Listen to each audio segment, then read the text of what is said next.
The most effective way to great mental health, great success in life, and breaking your patterns is a 1-2 combo. It's only 2 steps. It's number 1, actions. Action is so important, but it has to be in combination with number 2, mindfulness. Actions without mindfulness will be chaos. The reason is because if you're still acting on your patterns, you will be a slave to your patterns. You will be a slave to emotions and thoughts, and then your actions will be slaves to those emotions and thoughts, and you will bring about chaos. But if you just do actions while doing mindfulness, the mindfulness will balance out your actions, which means it will balance out the energy, because you're not spending all that time in your head. So you actually, like in Wu Wei, if you ever heard of Alan Watts, you're getting out of your own way with the mindfulness. Because while you're doing the actions that forward you, that support you in life, if you're practicing mindfulness, you're getting out of your head. It's a form of meditation. And when you're doing that, you're opening the door for more inspiration. And that inspiration goes in a healthy direction. So, if you ever can remember something about self-help, it's that 1-2 combo, the jab and the cross. The jab is the action and the cross is the mindfulness. You have to connect the both. And in this video, I'll make it simple for you on how to, okay? So, first thing is, don't wait. Start with actions that support your life right away. Which means, actions that support your life are actions that support the garden of your life to grow in a good direction. Which means physical fitness, because your physical body needs to be supported. The more you support your physical body, the more energy you give your physical body. Go to the gym, do boxing, do calisthenics, go to yoga, do swimming, whatever it is, and do it mindfully. Physical fitness combined with mindfulness is so great because it's an easy beginner step to practice mindfulness, because you feel the movement of your body, you can feel your breath, you feel the sweating in your body, you are more aware on it. You want to support other actions like building your business, like relationships, going to events, like relaxation, going to massage and sauna, and combining it with mindfulness, which means bringing your brain back to the present moment and doing the things in front of you well. The only and easiest definition of mindfulness is just doing the things that you do in front of you well. So you're bringing your focus, your attention, you can see it as like a flashlight. You don't bring your flashlight on the thoughts, the emotions, oh, how should I do this? The brain patterns, am I good enough? Am I ready yet? Oh, there's a feeling of anxiety or panic. What does it mean? Does it mean I lose control?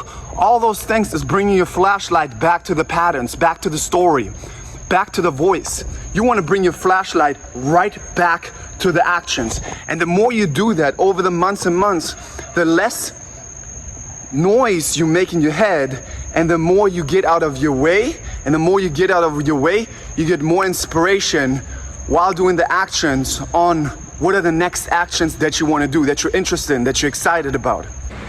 In addition, while doing the actions, you are building more skills doing the action. So for example, if you're doing social media and you're posting, you're learning more about hashtags. You're learning more about the relationship with you and the audience. You're learning more about titles, about, in the beginning, the hooks. You're learning more about the skills that you're doing, and you are not being a slave to the emotions and thoughts, being pulled back and forth in the wind like a feather by the patterns, by the emotions and thoughts, because you are practicing mindfulness. You don't have to be perfect with the mindfulness, you just have to take up more territory. But when you practice mindfulness, you cannot do compulsions, which means you cannot be a slave to the patterns, because your focus is on the present moment. And when your focus is on the actions mindfully, you are not having your focus on the thoughts and the emotions. Now, that doesn't mean that the thoughts and emotions cannot be in your awareness, that only means you don't talk back to the thoughts and emotions. One thing has to be clear. You cannot control the thoughts that come in your head, and I'm not asking you to. What I'm asking you to is not talking back to the thoughts in your head, okay? Which is feeding the patterns. So stop feeding the patterns by talking back. You bring your focus, your flashlight back on the present moment, on the actions that you're doing. This sounds so simple, but the simplicity in those two, in those combo, in that action, is what keeps people from actually progressing, because your brain will always tell you no, it has to be more complicated like that, and then you're looking for more self-help, for another teaching, and you jump from teaching to teaching, always avoiding the things that are most valuable, which is living your life and doing the things that you want to do. The second thing here that keeps people from doing this amazing practice is that they don't want to feel the uncomfortable feelings for a longer period of time, which means they don't want to go to the emotional gym for a longer period of time, like people don't want to go to the physical gym for a longer period of time.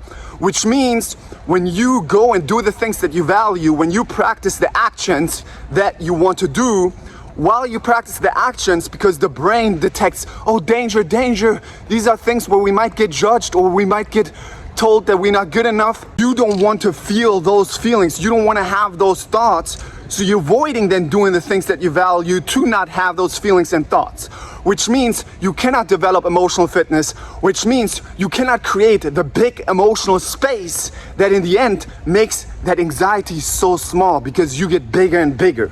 So it's important that you stay with it. You stay doing the process of acting on the actions that you want to spend your time on while having any emotions and thoughts, because that creates emotional fitness. That creates mental focus. That creates the life that you want. So you don't want to see this as a trick. You want to see this as a training, as you building more skills, as you becoming a better swimmer or weightlifter. You want to continuously do the 1-2 punch of acting on the valued actions while being mindful. Something that will give you an additional boost in that is meditation, because meditation is the same process. It's you sitting down, having all the emotions and thoughts coming up while focusing mindfully on your breath, which is the exact same process as you going through life, having all the emotions and thoughts coming up while mindfully focusing on actions. An easy way to start with what I said today in this video is to ask yourself, what are the hobbies, what are the gym classes, the things I've been wanting to do and I don't go because of emotions of not feeling like it, the emotion of feeling lazy, the emotion of not feeling good enough, whatever it is, you want to schedule those things first thing in the day. Because don't stay in your house. There's so many compulsions to do. Go on your phone, scroll, do compulsions, whatever in the house that you could do. Go outside right away with any emotions and thoughts. Practice taking up territory and go to those classes. Go to the gym. Go to boxing classes, go to yoga, go to whatever, and take up as much territory as you can while practicing mindfulness from the beginning of the day. You don't have to be perfect. If 2 hours, 3 hours later, your brain gets tired and you do some compulsions, you being in your head, that's okay. You still went and trained. And you just add that every day, every week, you add more mindfulness and make the measure of success valued actions that support your life.